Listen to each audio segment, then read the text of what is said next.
আসসালামু আলাইকুম, welcome to my channel Shebas world. আমি আজকে চিকেন নাগেটস দেখাচ্ছি আপনাদেরকে। এই যে আমি চিকেন নাগেটস বানিয়েছি, এটা একটা অর্ডার ছিল। তো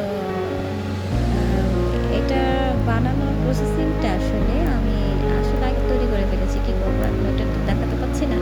তো সামনের কোনো ভিডিওতে আমি আবার আপনাদেরকে এই চিকেন নাগেটসটা আমি কীভাবে তৈরি করলাম সেটা দেখাবো।